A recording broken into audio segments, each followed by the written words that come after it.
Friends, जैसे आपको मालूम है, आज सुबह कैबिनेट की मीटिंग हुई है। हमारे साथ हैं Shri Ramesh Pokhriyal Nishank ji, HRD minister, Shri Prakash Javadekar ji, I&B minister, Shri Amit Khare ji and madam Anita Karwal ji, secretary from the ministry of HRD. मैं मंत्री जी से अनुरोध करूंगा कि वो ब्रीफ करना। आज प्रधानमंत्री नरेंद्र मोदी जी की अध्यक्षता में मंत्रिमंडल की बैठक हुई और 21वीं सदी के एक नई शिक्षा नीति को उसमें मंजूरी दी गई। यह बेहद महत्वपूर्ण है क्योंकि 34 साल से शिक्षा नीति में परिवर्तन नहीं हुआ था और इसलिए आज का ये जो परिवर्तन है और जो नई शिक्षा नीति है, मुझे विश्वास है कि पूरा समाज और सभी देशवासी इसका स्वागत करेंगे और दुनिया के शिक्षाविद भी इसको निश्चित रूप से सराहना करेंगे। So friends, as today we have Ramesh Pokhriyal ji also, but I'll request first Secretary, who will do first? Amit Khare ji, to he is Secretary of Higher Education, so he'll do a presentation because बहुत सारे मुद्दे हैं और बहुत मुद्दों को ढंग से समझने के लिए एक अच्छा प्रेजेंटेशन है, सबको मिलेगा भी और प्रेस रिलीज भी डिटेल्ड है, वो भी मिलेगा।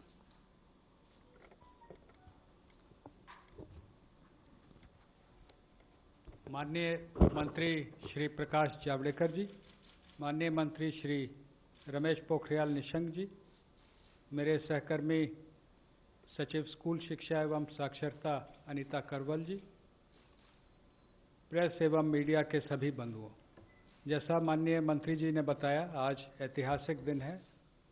34 साल के बाद देश को एक नई शिक्षा नीति मिली है।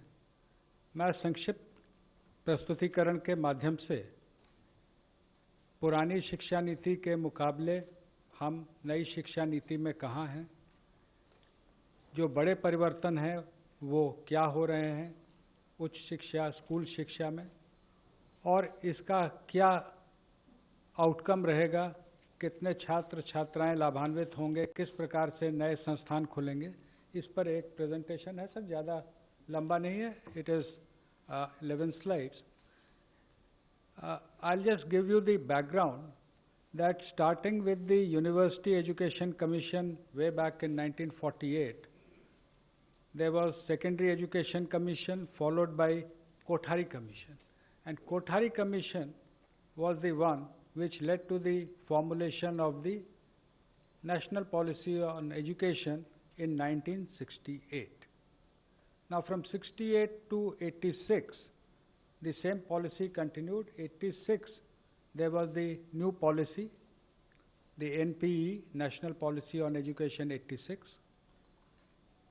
उसका संशोधन बहुत सीमित रूप से 1992 में 1992 it was amended, but actually it is the 86 policy which had been continuing till date, that is for last 34 years. सरकार ने 2 समितियां बनाई, एक TSR सुब्रमण्यम की समिति जिसने मई 2016 में अपना प्रतिवेदन दिया था, और उसके बाद डॉक्टर के कस्तूरीरंगन जो प्रसिद्ध वैज्ञानिक हैं, इसरो में रह चुके हैं, चेयरमैन थे स्पेस कमीशन के, विभिन्न इंस्टीट्यूट्स के वो चांसलर हैं, बोर्ड ऑफ गवर्नर्स के डायरेक्टर हैं, शिक्षा से उनका जुड़ाव है, और शिक्षक और अन्य स्कूल शिक्षा, उच्च शिक्षा दोनों से जुड़े हुए जो बड़े वैज्ञानिक हैं या एकेडमिक हैं, उनकी कमेटी बनाएगी। कमेटी के डिटेल अंतिम स्लाइड में मैं दूंगा, कुछ जानकारी भी उसके बारे में आपको उपलब्ध कराऊंगा। नेक्स्ट। एक महत्वपूर्ण बात यह है कि सरकार के जो निर्देश हैं उसके आलोक में एक व्यापक कंसल्टेशन किया गया। It has been widely consulted, and just to give you an idea, through MyGov platform we approached all the 2.5 lakh gram panchayats for their suggestions. Then when the draft committee report of Dr. Kasturi Rangan's draft National Education Policy was presented, we got it translated into 22 languages. Again, there were widespread consultations. There was education dialogue with honorable members of parliament. There was a special meeting of Central Advisory Board of Education on 21st of September last year.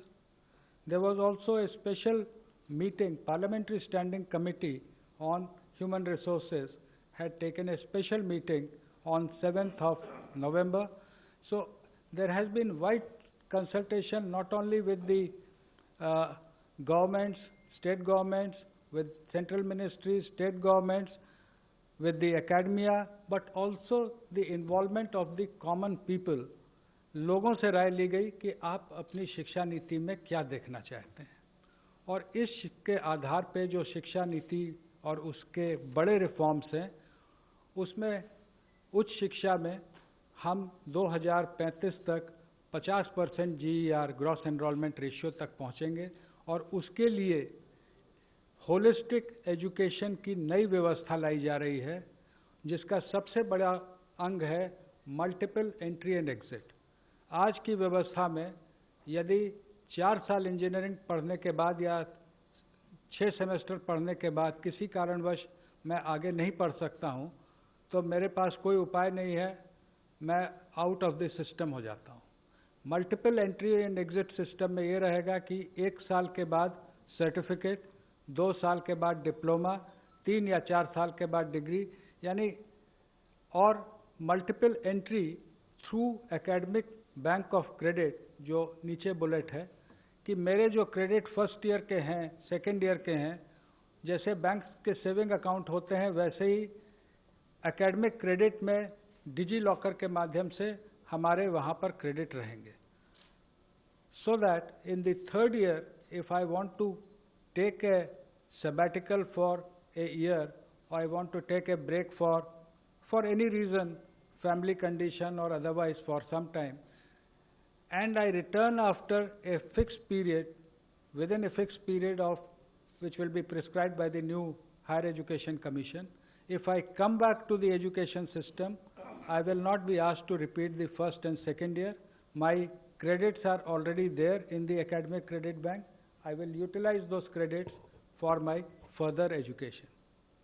इसमें ये भी व्यवस्था रहेगी multiple entry और exit में कि जो लोग 4 साल का डिग्री प्रोग्राम करेंगे, जो आगे रिसर्च में जाना चाहते हैं उनके लिए अलग व्यवस्था, 4 साल डिग्री प्रोग्राम, जो नौकरी में जाना चाहते हैं जैसे हम लोग यहाँ पर हैं, तो हम लोग 3 साल के डिग्री प्रोग्राम यथावत पूर्व की भांति रहेंगे, लेकिन 4 year degree program with 1 year MA and direct no MPhil, they can go to PhD.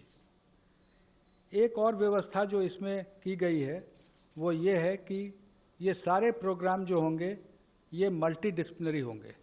आज की जो व्यवस्था है, जब मैंने शिक्षा ग्रहण की थी महोदय, कि फिजिक्स ऑनर्स के साथ केमिस्ट्री, मैथमेटिक्स या जूलॉजी, बॉटनी लिया जा सकता है, उसके साथ फैशन डिजाइनिंग नहीं ली जा सकती थी।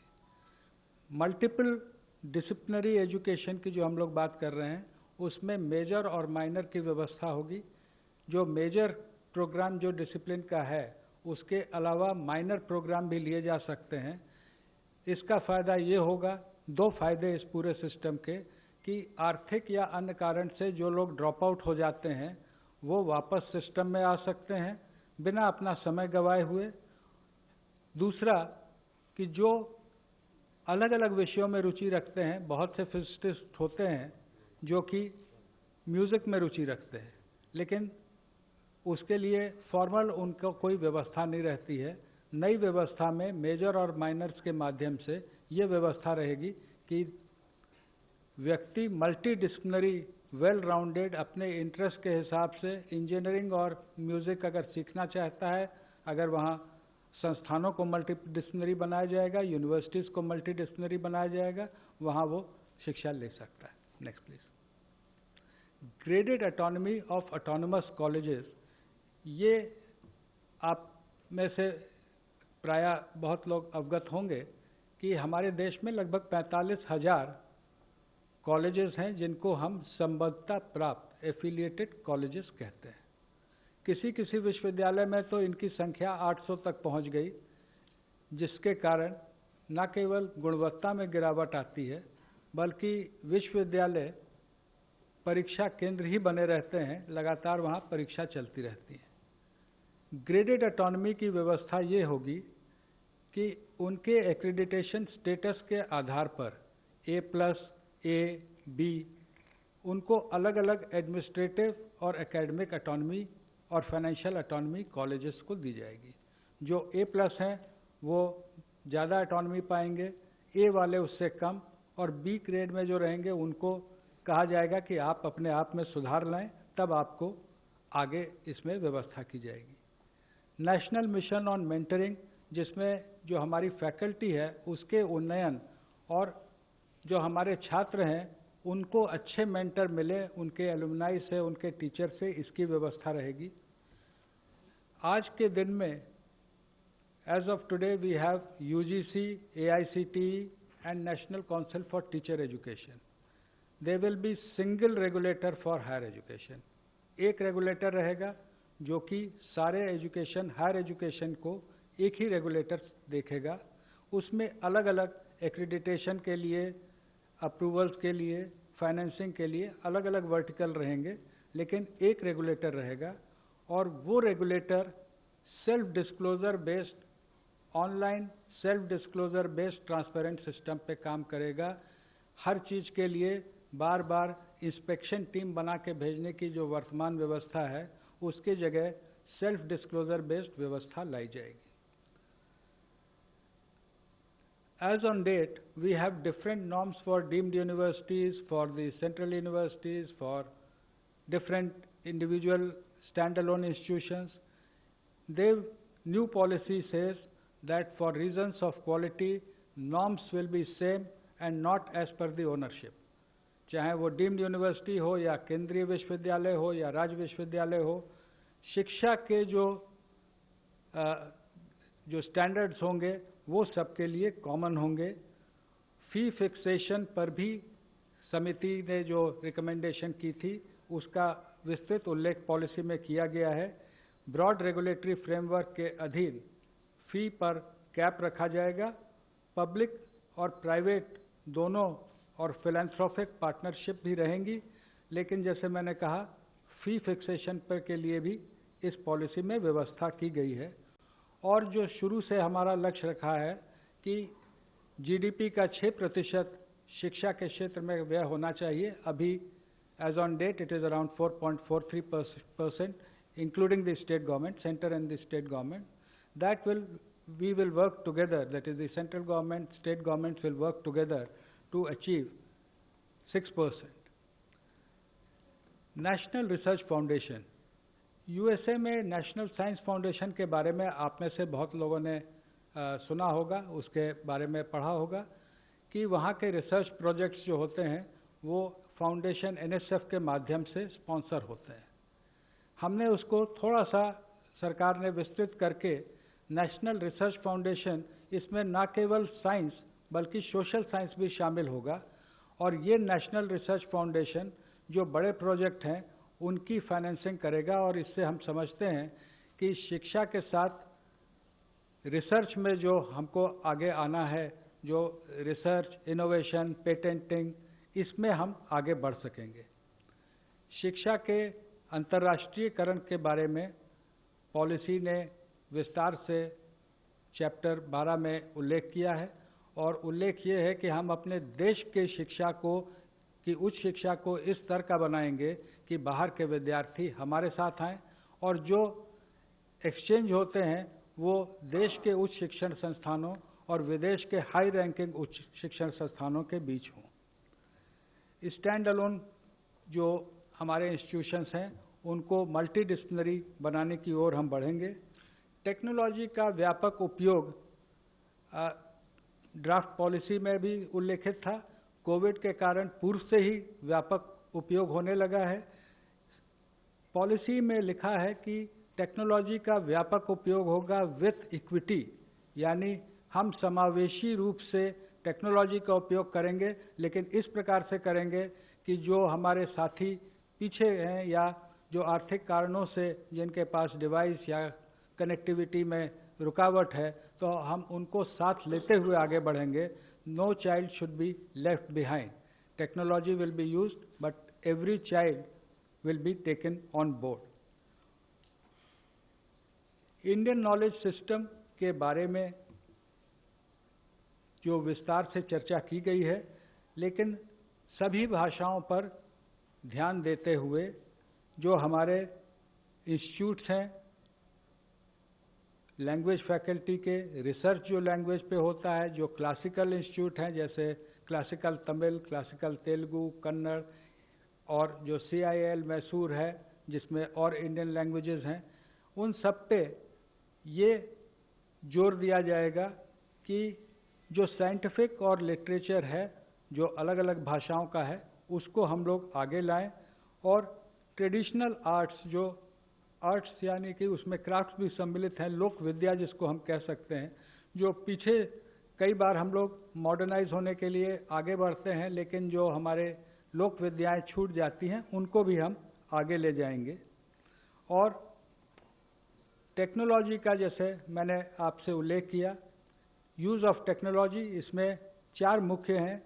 शिक्षा की जो योजना बनेगी, education planning, teaching, learning and assessment, जो समस्याएं आज देखने को आ रही हैं विशेषकर असेसमेंट में, एग्ज़ाम्स के बारे में। टीचिंग, लर्निंग एंड असेसमेंट में हम टेक्नोलॉजी का इस प्रकार उपयोग करेंगे कि semester wise, mid semester wise ये टेक्नोलॉजी के उपयोग से 360 डिग्री असेसमेंट होगा। उसका उल्लेख जब स्कूल में आएंगे तो आप हमारे सहकर्मी करेंगी। मैंने पहले भी कहा, access to the disadvantage groups, disadvantage could be economical, disadvantage could also be due to differently abled persons, उनके बारे में भी विशेष उल्लेख है कि दिव्यांगजनों के लिए टेक्निक का और टेक्नोलॉजी का उपयोग कर हम कैसे उनको शिक्षा में आगे बढ़ाएंगे। ई कंटेंट इन रीजनल लैंग्वेजेस, कई बार हमारा विशेषकर जो साइंटिफिक इंस्टीट्यूशंस में फोकस पूरी तरह से इंग्लिश पे हो जाता है या कहीं कहीं पे हिंदी पे रहता है, लेकिन जो ई कोर्सेज रहेंगे वो कम से कम 8 भाषाओं में, ये मंत्री जी ने बीच में ही निर्णय लिया है कि देश की जो प्रमुख 8 भाषाएं हैं, तमिल, तेलुगु, कन्नड़, मलयालम, इधर गुजराती, मराठी और ओडिया, बंगाली, तो इनमें हम ई कोर्सेज डेवलप करेंगे। केवल इंग्लिश हिंदी में नहीं बल्कि रीजनल लैंग्वेजेस में भी ई कोर्स रहेंगे। वर्चुअल लैब्स पर कार्य IIT मद्रास ने शुरू कर दिया है। बहुत से कॉलेजेस में लैब्स नहीं रहते हैं या स्कूल में लैब की वैसी व्यवस्था नहीं रहती है। आजकल सिमुलेटर टाइप के लैब नई टेक्नोलॉजी में आ गए हैं, उनको ला करके लैब का actual field hand on experience हम वर्चुअल लैब से कराएंगे। इसके लिए एक नेशनल टेक्नोलॉजी फोरम, कोई अलग से ये ब्यूरोक्रेसी बढ़ाने का नहीं है, लेकिन private sector, government sector, educationist, technologist, इन सबको एक जगह लाने की ये व्यवस्था होगी। मैं इसके साथ ही अनुरोध करूंगा, स्कूल एजुकेशन के प्रमुख जो रिफॉर्म्स हैं उस पर सचिव स्कूल शिक्षा बताएंगे। माननीय मंत्री जी श्री जावड़ेकर जी, माननीय मंत्री श्री निशंक जी, सचिव उच्च शिक्षा श्री खरे जी, PIB से कुलदीप जी और प्रेस के मित्रों, जैसा कि सर ने कहा मैं यहीं से शुरू करती हूँ। ये जो पूरी जो हमारी पॉलिसी आज आई है बाहर, उसमें 27 मेजर हेडिंग्स हैं। सर टेक्नोलॉजी से 27 जो मेजर हेडिंग्स हैं उसमें 10 हेडिंग्स सिर्फ स्कूली शिक्षा के लिए हैं, 10 हेडिंग्स सिर्फ उच्च शिक्षा के लिए हैं, लेकिन 7 हेडिंग्स ऐसे हैं जो कॉमन हैं, और वो जो कॉमन है उसमें ये टेक्नोलॉजी और ऑनलाइन एजुकेशन भी है। तो जैसा कि सर कह रहे थे कि ऑनलाइन एजुकेशन और टेक्नोलॉजी, जो आप ऊपर जो 4 बुलेट देख रहे हैं, टेक्नोलॉजी का जो यूज़ है एजुकेशनल टेक्नोलॉजी का, वो ऑनलाइन एजुकेशन मतलब सेकंड बुलेट है। टीचिंग, लर्निंग एंड असेसमेंट के लिए तो यूज़ होगा ही, लेकिन एजुकेशनल टेक्नोलॉजी जो बाकी एरियाज़ हैं उसके लिए भी यूज़ करने के लिए काफ़ी डिटेलिंग है उसमें। अब हम स्कूल के रिफॉर्म्स की तरफ आएँ तो इसमें काफ़ी पाथ ब्रेकिंग रिफॉर्म्स हैं जो कि इनफैक्ट पहली बार किसी भी एजुकेशन पॉलिसी में आई है। सबसे पहली चीज़ तो 1986 में जैसा कि ICDS स्कीम का इंट्रोड्यूस किया गया था, लेकिन इस बार जो है वो early childhood care and education के लिए एक पूरा करिकुलम बनाने की बात है। करिकुलम के अलावा यूनिवर्सलाइजेशन जो सस्टेनेबल डेवलपमेंट गोल्स में भी जो लिखा हुआ है, तो इस शिक्षा को जो पूर्व प्राथमिक शिक्षा होती है उसकी यूनिवर्सलाइजेशन की बात की गई है। इसका जो करिकुलम है वो NCERT के द्वारा डेवलप होगा और 3 से 6 वर्ष के जो बच्चे हैं जो आंगनवाड़ी में भी पढ़ते हैं, कुछ बच्चे प्री स्कूल में भी पढ़ते हैं, उन दोनों सिस्टम्स को कंटिन्यू करके वहाँ पे एक play based, activity based, flexible, multifaceted जो करिकुलम होता है वो लागू किया जाएगा, जिसके लिए ट्रेनिंग की जाएगी। दूसरा जो एक बहुत बड़ा इसमें निर्णय है वो है कि जो बुनियादी शिक्षा होती है, जो बच्चे 6 से 9 वर्ष के होते हैं जो कक्षा 1 से 3 में पढ़ते हैं, उनके लिए बेसिक लिटरेसी यानी कि साक्षरता, बेसिक न्यूमरेसी जो संख्या ज्ञान होता है, इन दोनों चीज़ों के ऊपर फोकस करते हुए एक नेशनल मिशन सेटअप किया जाएगा जो सिर्फ इस चीज़ के ऊपर फोकस करेगी और पूरे देश के बच्चों की ट्रैकिंग करके वो बच्चे कक्षा 3 तक फाउंडेशनल लिटरेसी और न्यूमरेसी को अचीव कर लें, ये उसका ऑब्जेक्टिव रहेगा। जो तीसरा बड़ा इसमें रिफॉर्म है वो है जो पाठ्यक्रम का और पढ़ाने के तरीके का जो स्ट्रक्चर है उसमें चेंज है।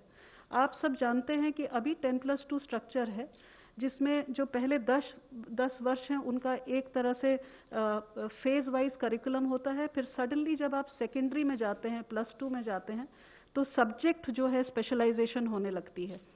यहाँ पर जो हम सिस्टम लेकर के आए हैं वो 15 वर्ष का जो आप देख रहे हैं 5+3+3+4, उसमें 3 वर्ष तो पूर्व प्राथमिक हैं, मतलब 3 से 6 वर्ष जिसका पाठ्यक्रम बनेगा, और जो 12 वर्ष हैं उनको इस तरह से डिवाइड किया है कि वो कंटिन्यूटी, बुनियादी शिक्षा तक कंटिन्यूटी रहे। मतलब 3 से 6 वर्ष का बच्चा जो है 8 वर्ष तक एक ही पाठ्यक्रम, एक ही तरीके से पढ़ाई करे, play method, discovery method, activity based, experiential learning, ताकि वो फाउंडेशनल लिटरेसी और न्यूमरेसी अचीव कर सके।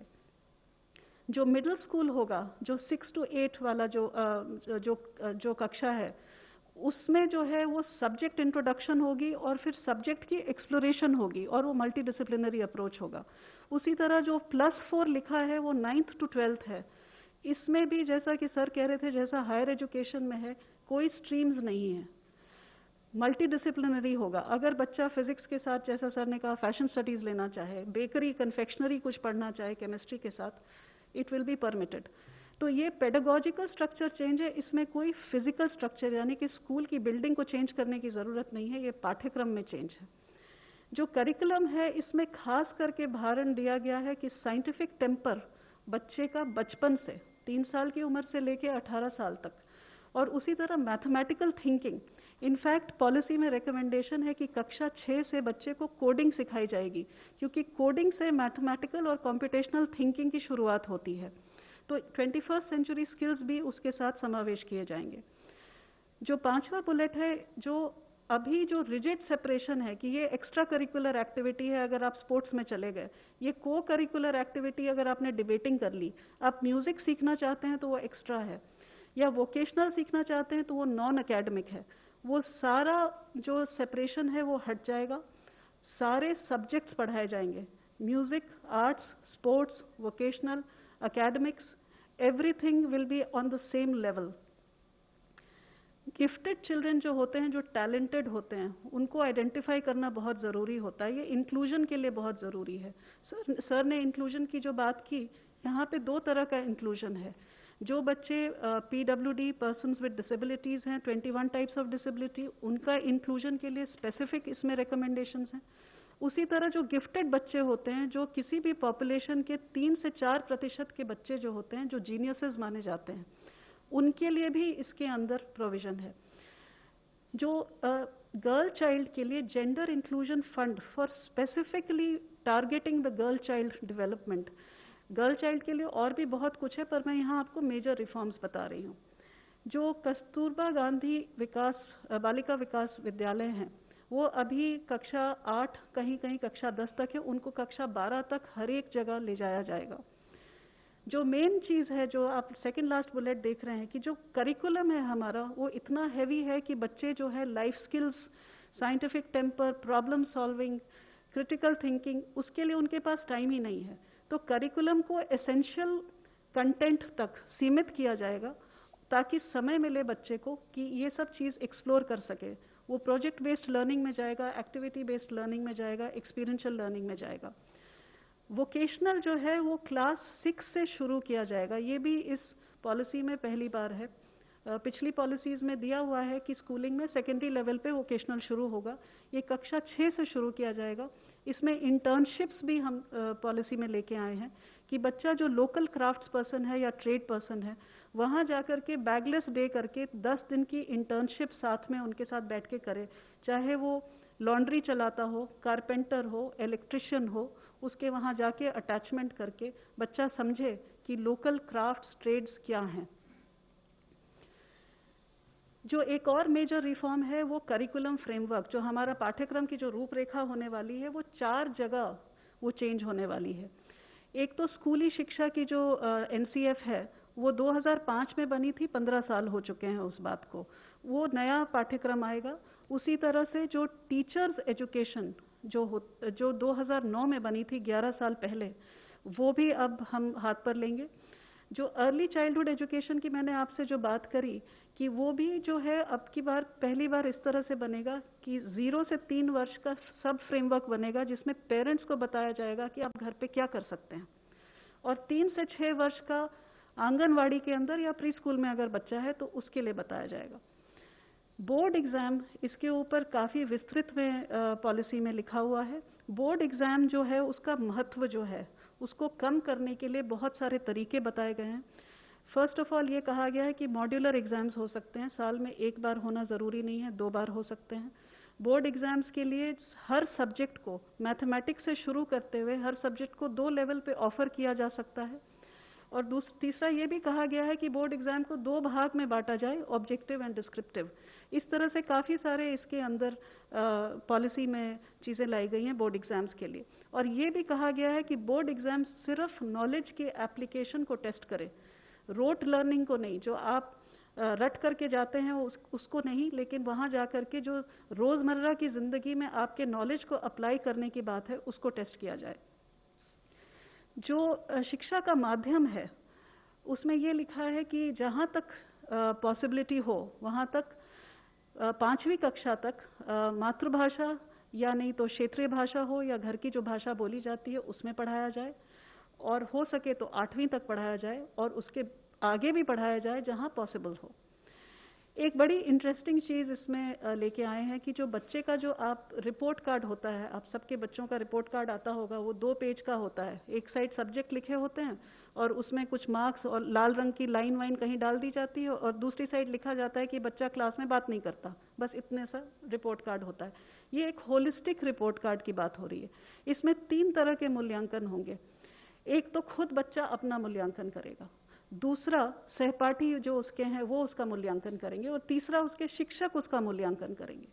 और ये जो रिपोर्ट कार्ड है इसमें हर साल इस बच्चे को कौन सी लाइफ स्किल इस बच्चे में समावेश होनी चाहिए वो लिखा होगा, पेरेंट्स के साथ चर्चा होगी, और वो हर लाइफ स्किल के ऊपर चर्चा करता हुआ रिपोर्ट कार्ड बनेगा, जो हम लोग आर्टिफिशियल इंटेलिजेंस पे बेस करके जब बच्चा 12वीं कक्षा में निकलेगा तो उसके पास अपने पिछले 15 साल का पूरा एक, जिसको कहते हैं कच्चा चिट्ठा होगा, जिसमें लिखा होगा कि वो कौन कौन सी स्किल्स उसने इम्बाइब करी हैं।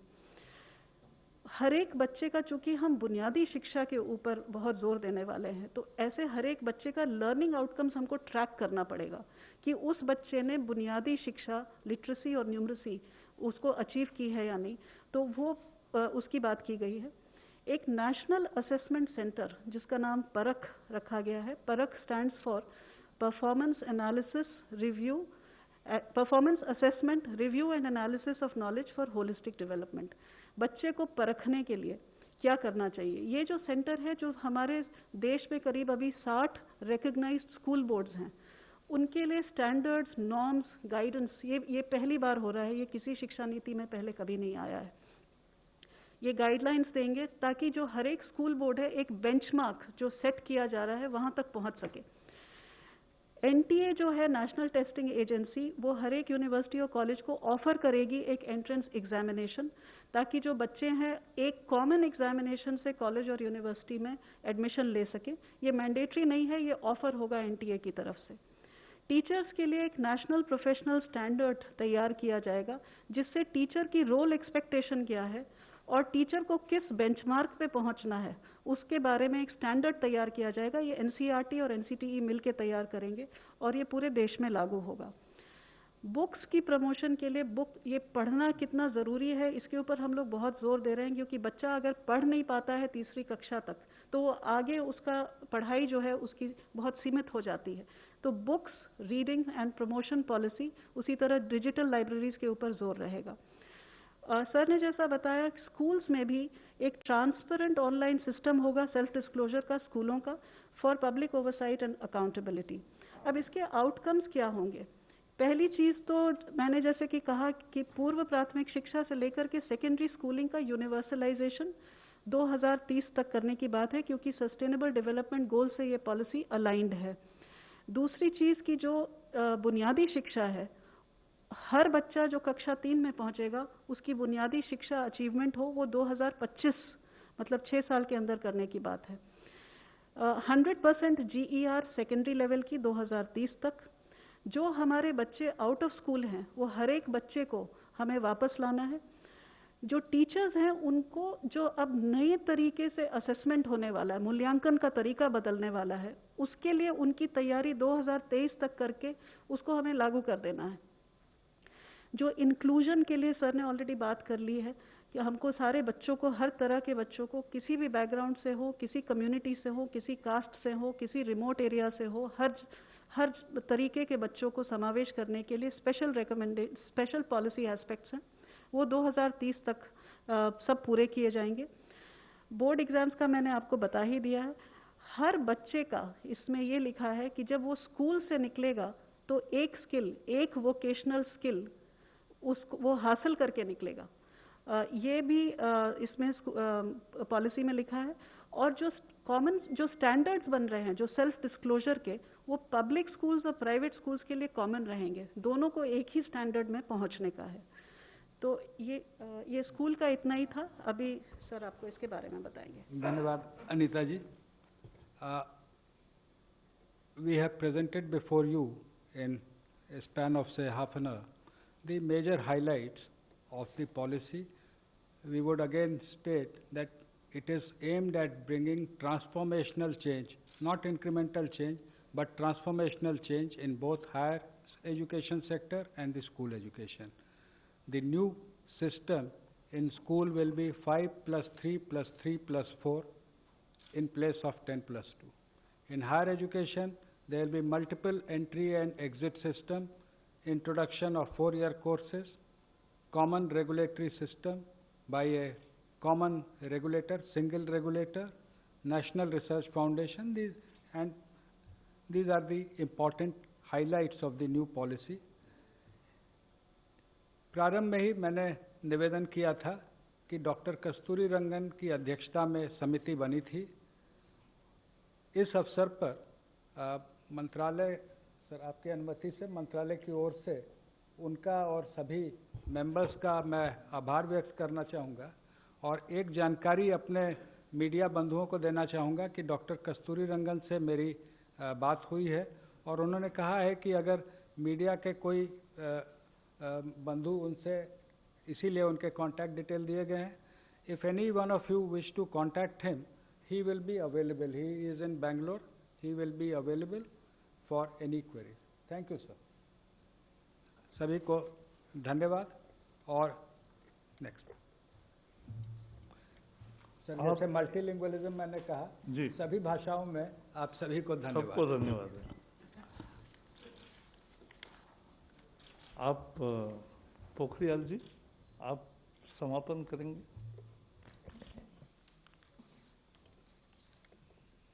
आदरणीय जावड़ेकर जी, अधिकारी वर्ग और मित्रों, आज हिंदुस्तान के इतिहास में एक ऐसा अवसर आया है जब इस देश के यशस्वी प्रधानमंत्री नरेंद्र मोदी जी की अध्यक्षता में इस देश की ऐसी शिक्षा नीति जो 1986 के बाद जो स्कूली शिक्षा और उच्च शिक्षा में उसकी परिवर्तनकारी सुधारों के लिए एक महत्वपूर्ण रास्ता प्रशस्त करेगा।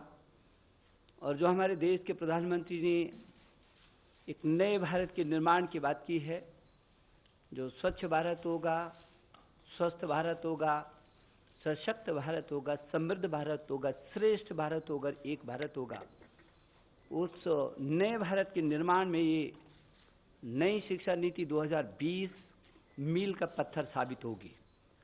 जैसे कि हमारे सचिव स्कूली शिक्षा और सचिव उच्च शिक्षा ने विस्तार पूर्वक सभी बातों को सूत्र रूप में रखा है, और हमारे बड़े भाई आदरणीय जावड़ेकर जी जो इस मंत्रालय में और इस शिक्षा नीति से तब से लेकर लगातार जुड़े रहे हैं, जिनके समय में, जिनके मार्गदर्शन में ये काफ़ी आगे बढ़ी। और मैं ये समझता हूँ कि पूरी दुनिया में शायद इससे बड़ा परामर्श, विचार विमर्श कभी नहीं हुआ होगा। इतना बड़ा नवाचार ये दुनिया के लिए एक उदाहरण है, जब किसी नीति पर देश के कोने कोने से, अभिभावकों से, छात्रों से, अध्यापकों से, विशेषज्ञों से, शिक्षाविदों से, राजनीतिज्ञों से, जनप्रतिनिधियों से और यहाँ तक कि 1,25,000 ग्राम समितियों से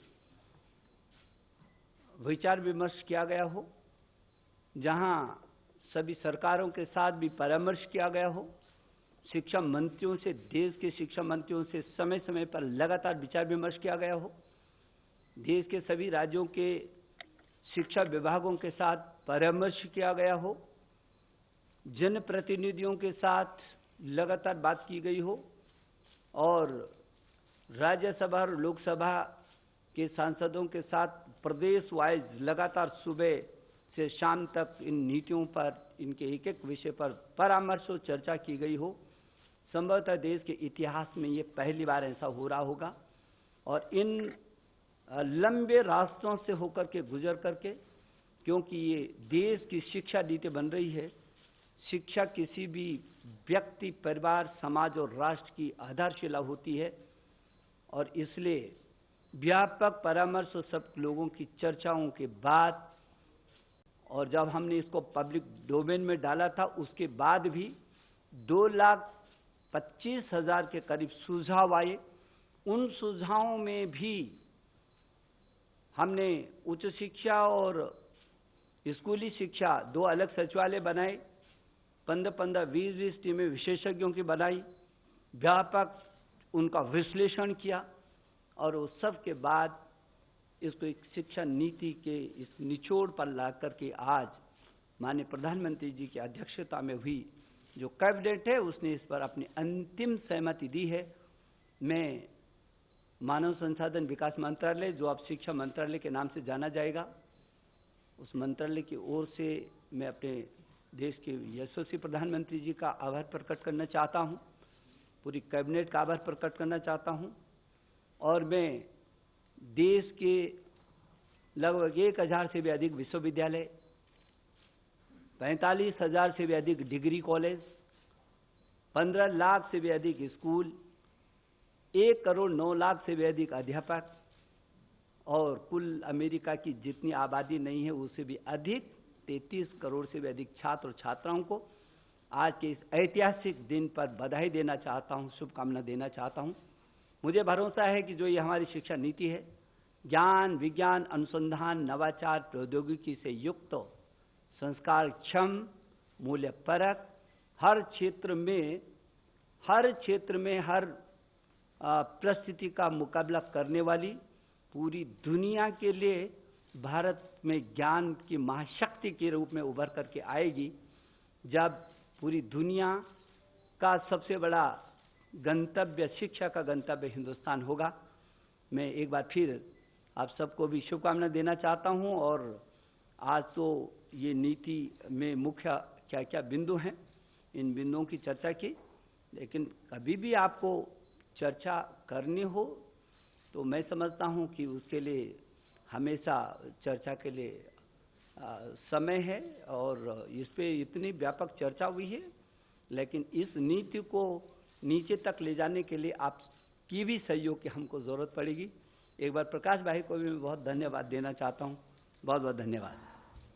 आज today this is a historic decision which has been explained by both the secretaries and the minister concerned, and I think we are giving along with it a detailed note in which all the features of new education policy are mentioned. And therefore, today I have a request, क्योंकि अगर सवाल पूछने को एक बार शुरू करेंगे तो हर एक को सवाल है, क्योंकि शिक्षा हर घर का विषय है, आपका भी है, और इसलिए हम एक भी प्रश्न अनुत्तरित नहीं रखना चाहते। लेकिन वो आज सब न करते हुए कल से, हाँ, यानी बाद में मंत्री जी मिलेंगे, और क्योंकि आपको भी डाइजेस्ट करना है। और देखो, आज अगर आप सारा रिपोर्ट, सारा प्रेजेंटेशन और सभी प्रेस रिलीज सब दोगे तो पेपर में दूसरा और प्रश्नोत्तर, तो दूसरा कुछ छापने को जगह नहीं रहेगी। तो ऐसा मत करो। और इसलिए so we'll take questions afterwards, not today. That's a special request. Thank you. Thank you very much, sir. Thank you, sir.